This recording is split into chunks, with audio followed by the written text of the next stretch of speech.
you did mention that procurement's understanding of finance is very important, but then the problem is there is a differing perception between finance and procurement as to what finance is, and that can cause misunderstanding. So can you explain that? Yeah, so exactly for what you said, actually, I would really strongly encourage for any procurement professional and whatever level to have at least basic understanding of finance, because this is, in my view, a very crucial element of knowledge and the skills that procurement professionals must have while speaking to the suppliers, building the relationship with the stakeholders, because that's I mean, finance is a living breath of blood of the organization, right? So, and understanding it is a kind of crucial to the success, in any level. So yeah, I would really strongly encourage whoever hasn't done, at least do basic finance for non-finance, just to understand what it means.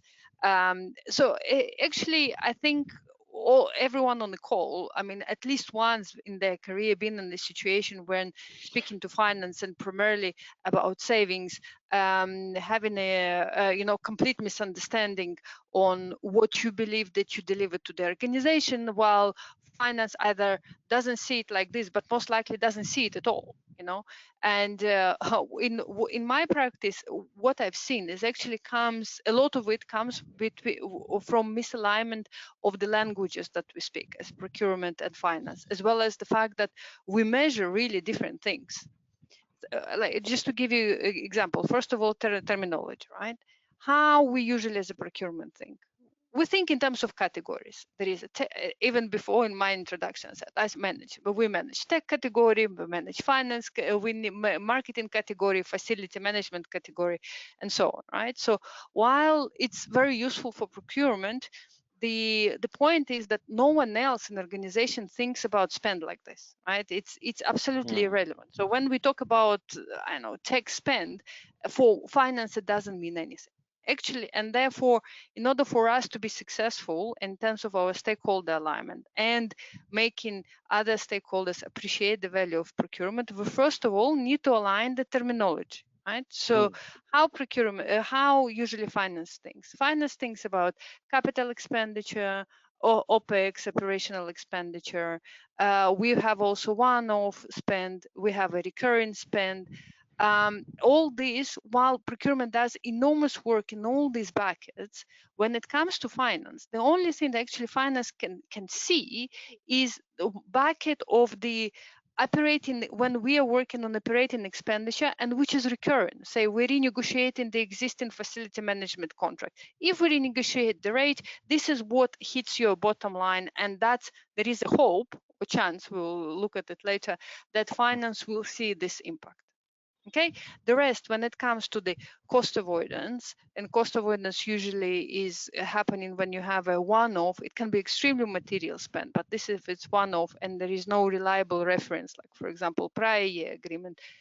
For finance, this is just the numbers, right? They don't mean much, and this is our responsibility to educate what it means, what impact this cost avoidance could have had the procurement didn't do the job, or the working capital improvements that we will talk about later. Again, they don't directly impact the bottom line, but again, it is for on the procurement to speak the same language as a finance and educate them on these kind of things, on what work is done on this.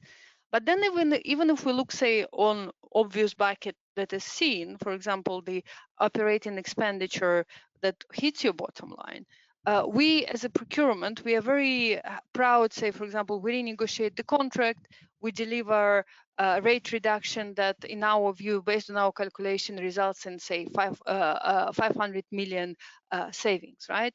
There is a high chance this 500 million will not reflect on the bottom line, even if it's a P&L items.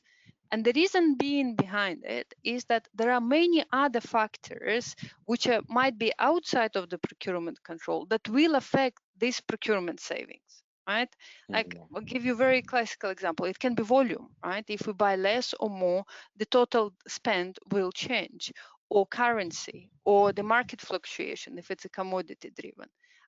For me, for example, currency. If you are a procurement professional in Egypt and your company generates revenues in Egyptian pounds, well, you negotiated 50% reduction in the, I don't know, 20% reduction in the rate, but on a USD denominated contract, no matter what reduction it is, the denomination in Egyptian pound will eat up all your savings, which means that again, yeah, you will have a very tough discussion with finance, and that's kind of logical.